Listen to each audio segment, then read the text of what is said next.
Chào mừng mọi người quay trở lại kênh Forex, mình là Minh. Trong video này mình quay lại một cái chủ đề mọi người đang rất là quan tâm ở thời điểm hiện tại. Đó là gì? Đó là chúng ta sẽ giao dịch cái price action như thế nào và chúng ta sẽ làm như thế nào để tối ưu hóa được lợi nhuận với price action. Thì trong đầu mình cũng có nảy ra một cái ý định, đấy là làm chắc là phải thành một chuỗi đó, bởi vì cái price action này nó khá là dài nhưng nó khá là hay. Thì trong video này nó sẽ là một cái phần rất là cơ bản, phần rất là nền tảng cho mọi người biết được và mọi người tiếp cận được đến cái cách thức đánh về price action này. Thì chúng ta sẽ biết được là price action là gì, rồi chúng ta sẽ biết những cái mô hình nến cơ bản trong price action là gì. Và tiếp nữa là chúng ta sẽ có một cái khái niệm, những cái ý niệm đầu tiên khi chúng ta thực hiện giao dịch với cái trường phái này, đúng không ạ?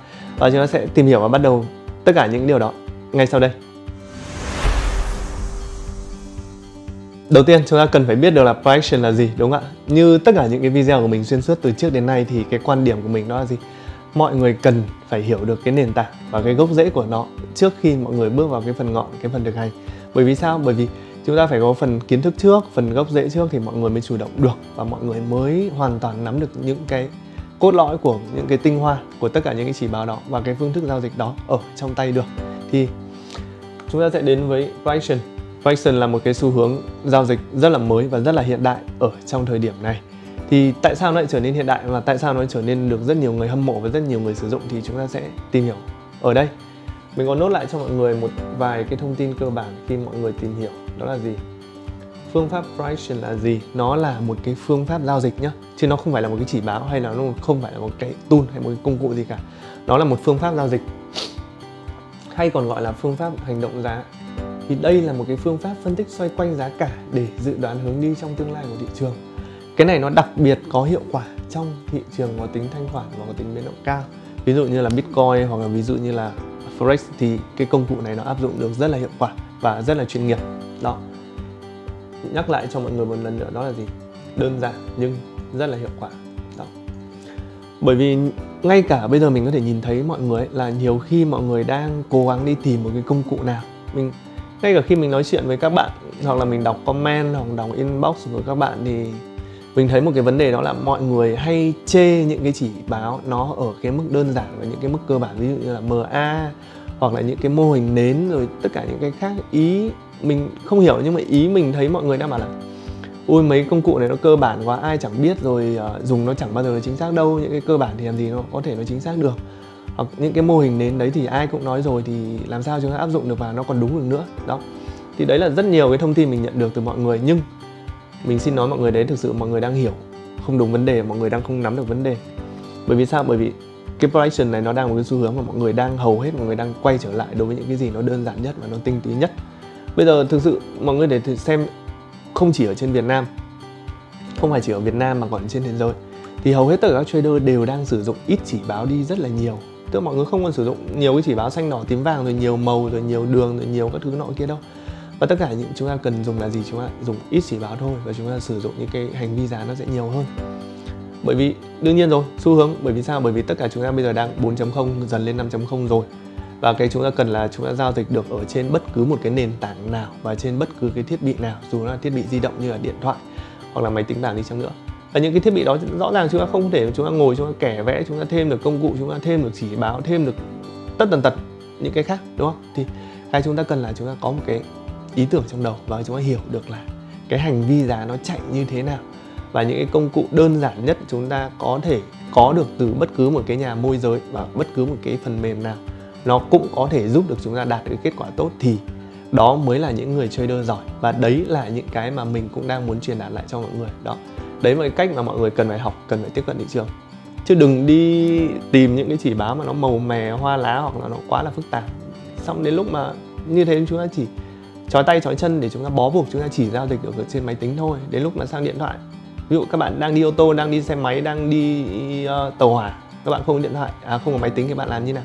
Chả nhẽ các bạn lại bỏ qua đợt sóng giao dịch đấy à? Đúng, thì nó rất là tiếc.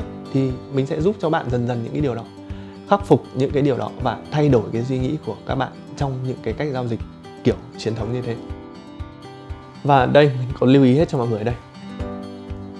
Thường giữ biểu đồ của họ thật là sạch sẽ. Thì vì trong khi biểu đồ của họ chỉ có những cái nến mà không có bất cứ một chỉ báo kỹ thuật nào, đúng không ạ? Và trọng tâm của price action là gì? Đó là giá. Niềm tin của các nhà giao dịch trên thị trường được phản ánh qua giá cả. Nếu bạn thực sự đọc được giá cả thì bạn đã kiểm soát được thị trường rồi, đó, đúng không? Thì đối với những người mà giao dịch theo trường phái Price này thì chúng ta có cái gì là họ đoán được cái giá nó đi như thế nào dựa trên những cái mô hình nến và những cái cảm nhận của họ về thị trường. Thì đây mới là những cái trader nó thực sự là tự do, những cái trader nó không bị bó buộc mình vào những cái chỉ báo và những cái công cụ quá là phải hỗ trợ bởi bot hoặc bởi tool gì đó. Thì mình không nghĩ đấy là những cái lựa chọn tốt cho mọi người, bởi vì nó đã giới hạn cái tính di động mọi người đi rất là nhiều. Thì Price lại giúp cho mọi người thoát được khỏi những cái đó. Và chúng ta sẽ vào cái phần tiếp theo, cái phần khá là nền tảng của Price. Thì chúng ta cần phải biết được là những cái mô hình nến chúng ta hay gặp ở đây là gì và chúng ta thể áp dụng được nó như thế nào. Và mình trong phạm vi của cái video này mình sẽ xin giới thiệu với mọi người 3 cái loại mô hình nến, đó là Inside Bar và Pin Bar và một cái cuối cùng là Flicky. Đó. Thì cái đầu tiên, cái Inside Bar thì nó như thế nào? Nó là một mô hình gồm 2 thanh nến, một bên trong và một thanh bao bọc bên ngoài. Đó. Thì cái thanh bao bọc bên trong nằm hoàn toàn trong thanh mẹ ở bên ngoài. Đó. Thì đối với những người giao dịch theo trường phái Price thì đây sẽ gọi là Inside Bar. Còn nếu mọi người dùng theo những cái bên nến Nhật ấy, thì đây nó sẽ gọi những cái nến gọi là gì? Harami. Đó. Thì ở đây nó cung cấp cho cái tín hiệu đột phá trong xu hướng của thị trường hoặc là tín hiệu đảo chiều tại mức cản quan trọng. Đó. Tức là nếu mà những cái mô hình nến này nó xuất hiện tại những cái mức kháng cự hoặc là những cái mức hỗ trợ thì nó sẽ có thể nó báo hiệu trong cái xu hướng đảo chiều. Đây là một cái nến mẹ và đây là một cái nến nó nằm nguyên ở trong cái nến này từ cái phần dầu nến, đúng không? Đây cũng vậy này, phần dầu nến nằm ngay trong cái này, đây cũng vậy. Đó. Thì nó sẽ có khả năng nó sẽ báo hiệu một cái sự đảo chiều khi nó nằm ở những mức cản, hoặc là nó sẽ báo hiệu cho một cái sự phá vỡ qua khỏi những cái mức cản đó tùy trong cái trường hợp. Vậy là ở trong phần trước chúng ta đã biết được về lý thuyết căn bản là về nến Inside Bar như thế nào. Thì ở trong phần này mình sẽ giới thiệu cho mọi người ở trên những cái ví dụ mà mình có sưu tầm được là khi mà chúng ta rơi vào những trường hợp mà Inside Bar tiếp diễn hoặc là Inside Bar nó đảo chiều thì chúng ta sẽ phát hiện như thế nào và chúng ta sẽ giao dịch như thế nào. Thì ở đây chúng ta đến với trường hợp đầu tiên, đây là trường hợp Inside Bar là mẫu hình nến tiếp diễn. Thì ở đây chúng ta thấy nó có rất nhiều cái loại hình Inside Bar ở đây. Và trong những cái video tiếp sau, những cái video nâng cao thì mình sẽ giới thiệu cho mọi người về những Inside Bar này, Inside Bar 2 nến, 3 nến, 4 nến thì chúng ta sẽ giao dịch như thế nào. Nhưng tựu chung ở đây chúng ta chỉ có thể để ý rằng khi nó xuất hiện mô hình nến Inside Bar và nó có một cái sự phá vỡ ra khỏi cái mô hình nến Inside Bar này thì đây là khả năng chúng ta sẽ mở một cái lệnh sell. Đó. Trước đó nó đang một xu thế giảm, đúng không? Xuất hiện Inside Bar, sau đó nó phá vỡ ra như này và nó giảm thì chúng ta sẽ mở những cái lệnh sell. Và cái này mọi người có thể so sánh với cái phần mà mô hình về Flicky thì mình sẽ nói ở cái phần sau trong cái video này. Còn ở đây sẽ là một cái Inside Bar kiểu cổ điển rất đơn giản, dễ nhận biết thôi. Thì nó sẽ là tiếp diễn xu hướng. Đó. Thì đây là một cái ví dụ rất là đơn giản và để cho mọi người hình dung được là khi mà chúng ta xuất hiện cái mô hình nến Inside Bar và nó có một cái sự tiếp diễn thì cái giá nó sẽ đi như thế nào cho mọi người dễ hình dung hơn. Chứ còn nếu mà chúng ta chỉ nói riêng về lý thuyết mà chúng ta chỉ có câu chữ thôi, không có hình ảnh thì mọi người sẽ rất là khó để hình dung, đúng không ạ? Và tiếp theo chúng ta sẽ có mô hình nến tiếp theo, đấy là Inside Bar trong khi nó đảo chiều thì chúng ta sẽ có cái gì? Chúng ta sẽ có những cái vùng đỉnh ở đây. Ở trong ví dụ là Resistance Zone thì chúng ta sẽ có 2 vùng đỉnh ở đây. Và lần thứ 3 nó chạm vào cái vùng đỉnh này và nó xuất hiện một cái mô hình nến Inside Bar ở đây thì khả năng của nó sẽ đảo chiều đây rất là cao. Đó, như mọi người thấy là giá đi lên, xuất hiện Inside Bar và giá đi xuống. Thì sau khi nó vượt ra khỏi cái Inside Bar này thì sẽ một cái entry đầu tiên để mình mở một cái lệnh sell ở đây. Và ngược lại, nếu mà ở dưới đây nó xuất hiện cái Inside Bar ở dưới đây và nó đi lên thì sau khi nó phá vỡ ra khỏi cái Inside Bar này thì chúng ta có một cái setup đơn giản nhất cho một cái lệnh chúng ta buy lên. Đó. Và đây là một cái setup rất là đơn giản. Còn những cái setup cao cấp hơn và những cái setup mà cần phải nhiều cái kiến thức hơn thì chúng ta sẽ để dành cho những cái video về Inside Bar sau này. Và cái mô hình tiếp theo nó cũng rất là hay, đó là Pin Bar. Pin Bar này thì chúng ta có cơ hội để chúng ta gặp nó rồi. Nếu mọi người còn nhớ cái video về phương pháp đánh scalping sử dụng BB, cái đường Bollinger Band của mình, và trong video đó mình có giới thiệu qua cho mọi người về 2 cái, đó là Bullish Pin Bar và một cái nữa là Bearish Pin Bar, đúng không ạ? Thì ở đây chúng ta sẽ cho thấy là cái cấu tạo nó chỉ gồm một cây nến duy nhất và cho thấy có sự từ chối của giá, đánh dấu sự đảo chiều của thị trường.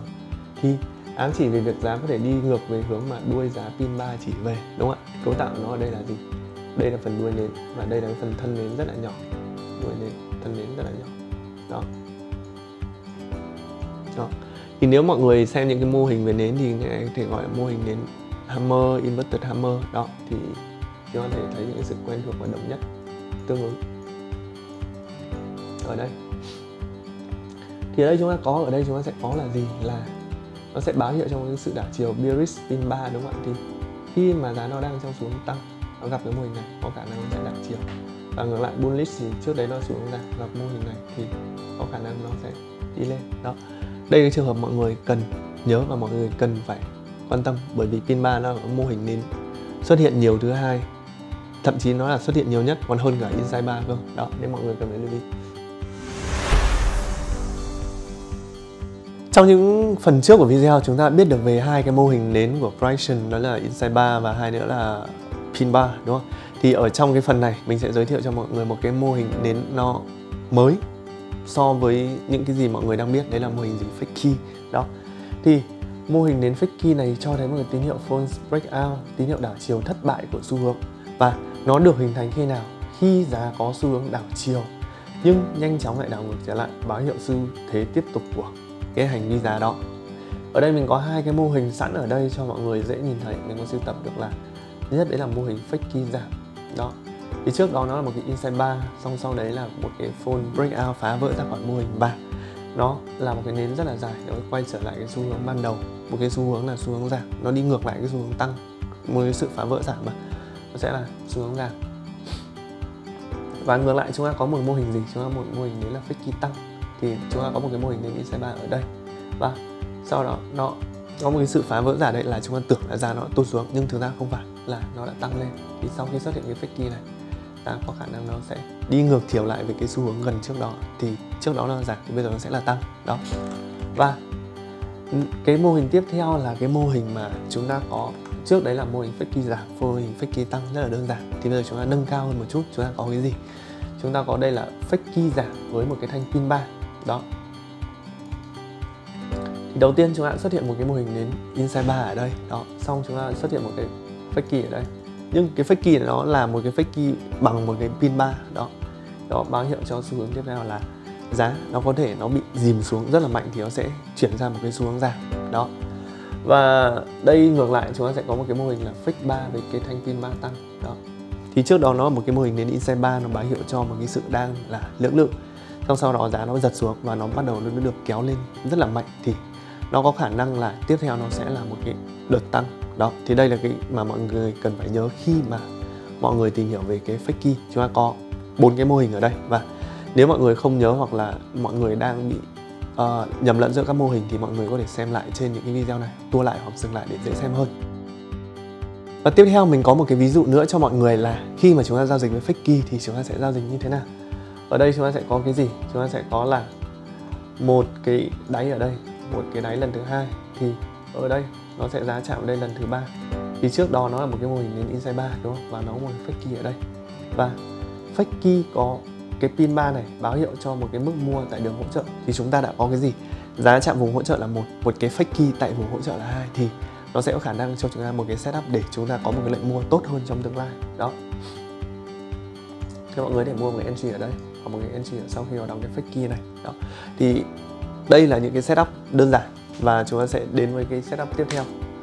Đó là gì? Đây là đường hỗ trợ, đường kháng cự. Đó, thì khi mà giá nó đang trong xu hướng tăng, nó chạm vào cái đường kháng cự ở đây và nó xuất hiện một cái fake key ở đây, thì nó báo hiệu cho một khả năng là sự đảo chiều xu hướng. Thì chúng ta có thể mở một cái lệnh sell ở đây, và stop loss chúng ta đặt đâu? Cách cái dâu cũ ở đây một nhịp, đó, một vài giải. Thì ngay sau khi có một cái fake key hoàn thành, chúng ta mở một cái lệnh sell đây, sell lần 1 đây, và tùy theo những cái tình huống sau chúng ta mở những cái lệnh sell nối theo ở đây. Đó, đây là những cái rất là đơn giản về fake key và những cái chúng ta cần biết khi mà chúng ta bước đầu vào price action. Mọi người nên lưu ý giúp mình những cái này. 3 cái mô hình nến mà đơn giản mình vừa giới thiệu cho mọi người. Thứ nhất đó là gì? Thứ nhất đó là Insight 3, thứ hai nữa là pin bar, và thứ ba nữa là fake key. Đó, 3 cái mô hình. Tạm thời chúng ta chỉ nhớ những cái đó đã, và chúng ta sẽ đến với cái phần thực chiến ở trong những cái chat để chúng ta biết được là khi vào thực chiến thì nó sẽ như thế nào. Chúng ta sẽ đến với cái phần thực chiến ở trên chat để chúng ta biết được là khi nào pin bar xuất hiện, khi nào fake key xuất hiện, khi nào Insight 3 xuất hiện, và chúng ta sẽ áp dụng thử trên thực tế xem nó như nào. Thì ở đây mình sử dụng TradingView để phân tích chart, và trên TradingView nó có một vài cái tool để hỗ trợ cho mọi người nhận diện ra những cái mô hình nến này, thì mình có thể giúp cho mọi người setup. Thì đầu tiên chúng ta sẽ vào cái phần indicator, hay tiếng Việt gọi là chỉ báo. Chúng ta gõ vào đây có hai cái, thứ nhất là pin bar indicator, nó sẽ hiện lên đây, tức là pin bar indicator của tác là Shizaru gì đó, thì chúng ta bấm vào đây thì chúng ta có một cái. Thứ hai nữa là chúng ta có một cái là pin bar strategy đó, pin bar strategy. Quên, inside bar, xin lỗi mọi người, inside bar strategy đó. Khi mọi người bấm vào thì nó sẽ có như ở đây, pin bar này thì nó sẽ cho mọi người cái gì, nó sẽ báo hiệu cho mọi người là khi nào nó xuất hiện những cái pin bar này, khi nào là pin bar tăng và khi nào là pin bar giảm, đúng không ạ? Và ngược lại cái này là inside bar, nó sẽ báo hiệu cho mọi người là khi nào nó xuất hiện những cái mô hình đến inside bar để chúng ta biết được và chúng ta có khả năng là kết hợp được đó. Thì ở đây là chúng ta đang có gì, chúng ta đang có con vàng, nó có con vàng ở đây, và chúng ta có thể kẻ những cái đường hỗ trợ và kháng cự ở đây đó, đúng không ạ? Chứ chỉ cần rất là đơn giản thôi. Trong cái chart này, trong cái ví dụ này mình sẽ không dùng nhiều cái chỉ báo nào khác, mà chúng ta chỉ dùng những cái đường rất là cơ bản, ví dụ hỗ trợ này, kháng cự, trendline và những cái đường mô hình nến pin bar, inside bar, chúng ta xác định xem là giá nó sẽ chạy như thế nào. Khi chúng ta thể thấy là ở đây giá ở đây nó chạm ở đây, nó có hai đường rồi, ở đây là nó bắt đầu nó có hai cái đáy ở đây rồi. Mình sẽ tua lại cho mọi người đến cái đoạn này để xem giá nó chạy như nào, được không? Thì như chúng ta thấy ở đây là giá nó bắt đầu tạo hai cái đáy ở đây rồi, và qua hai cái đường thẳng thì chúng ta bắt đầu có thể tạo được với đường trendline hướng lên, đúng không? Đó, giá bắt đầu chạy tiếp này, và giá nó bắt đầu nó xuất hiện ở có xu hướng nó đi xuống đây, nó chạm vào cái đường trendline này, và chúng ta đợi giá nó chạm vào trendline để chúng ta mở một cái lệnh mua. Đó, giá chạm vào trendline, trước đó nó đã có hai lần giá nó chạm vào đây và nó bật lên, thì đây chúng ta có cái gì, giá chạm vào trendline này, bot nó bắt đầu báo hiệu xuất hiện một cái bullish pin bar, tức là một cái pin bar nó xu hướng tăng đó, và ngay lập tức giá nó tăng lên, đúng không ạ? Một lần nữa giá lại chạm vào đây và nó lại báo là bullish pin bar, thì giá nó bắt đầu nó lại bật tăng trở lại đó. Thì đây chỉ là hai cái ví dụ đơn giản là nếu mà chúng ta mua ở đâu đó quanh đây thì lên đây chúng ta phải được khoảng cũng tương đối là nhiều, bởi vì đây 0.4H nó sẽ phải khoảng hơn 100 pip so với con vàng. Và nếu chúng ta mua ở đây, cứ cho chúng ta mua lỡ cỡ ở đây đi, thì ở đây khoảng 145 pip đó.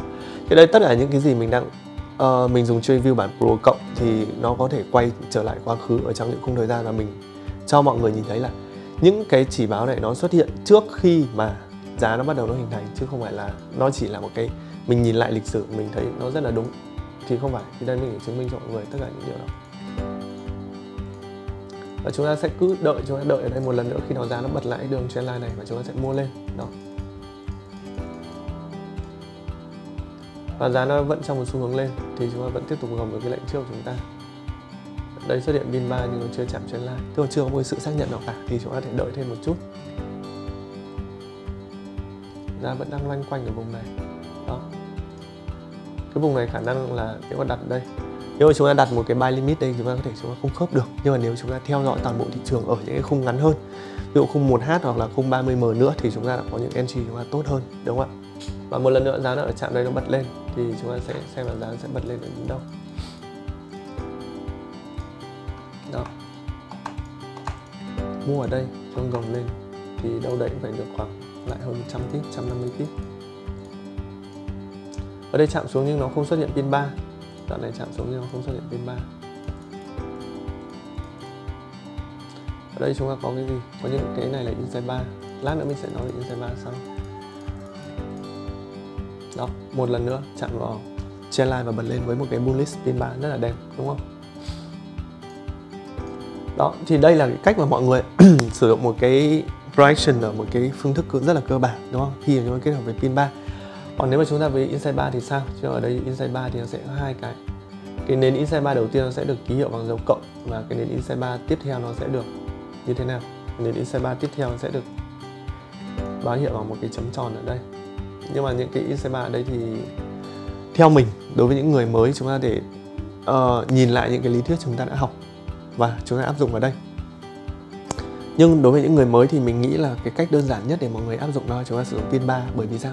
Bởi thứ nhất là nó dễ nhìn hơn, và thứ hai nữa là cái khả năng mà mình, theo kinh nghiệm cá nhân của mình, cái khả năng của nó xuất hiện đảo chiều từ những cái nến pin 3 đó nó sẽ rõ ràng hơn và có cơ hội cho mọi người kiếm được mức lợi nhuận rất là tốt. Đó. Thì những cái tool ở đây mình đã cho mọi người hết và mọi người có thể sử dụng được Insight 3 ở đây. Nhưng mà Insight 3 ở trong những trường hợp này nó chưa phát huy nhiều lắm cái tác dụng ở đây, mà nó chỉ là một cái đang ở cái trạng thái như kiểu có điểm xiết cho kiến thức của mọi người thôi. Bởi vì Insight 3 mà muốn dùng được ấy, nó cần phải những cái tổng hợp kiến thức nó rất là nhiều, những cái trải nghiệm rất là nhiều. Thế nên mình nhắc lại là lời khuyên của mình đối với những cái bạn mới đó là gì? Chúng ta mới tìm hiểu về price, chúng ta mới tìm hiểu về cách thức giao dịch này, thì cái mô hình nến mà mình khuyên mọi người hay sử dụng thì mọi người nên bắt đầu với pin 3 và nên bắt đầu với những cái như là đường hỗ trợ, đường kháng cự và những cái đường trendline. Thì tất cả những cái nội dung này mình đều có những video riêng. Mình đã có video riêng về hỗ trợ kháng cự này, mình đã có video riêng về những cái đường trendline đó. Hoặc là nếu mọi người thể kết hợp thêm một vài chỉ báo như RSI mình đã có video, và kết hợp thêm với những đường MA là mình đã có video đó. Thì trong phạm vi của video ngày hôm nay mình chỉ có thể demo cho mọi người trên một cái loại hàng hóa đấy là vàng thôi. Nhưng mọi người lưu ý giúp mình là cái phương thức price này có thể áp dụng trên tất cả những loại tiền khác nhau và trên tất cả những cái thị trường khác nhau, bao gồm cả Bitcoin, cả chứng khoán phái sinh đều áp dụng được. Và rất cảm ơn mọi người đã dành thời gian theo dõi video của mình ngày hôm nay và hẹn gặp lại mọi người trong những video lần sau.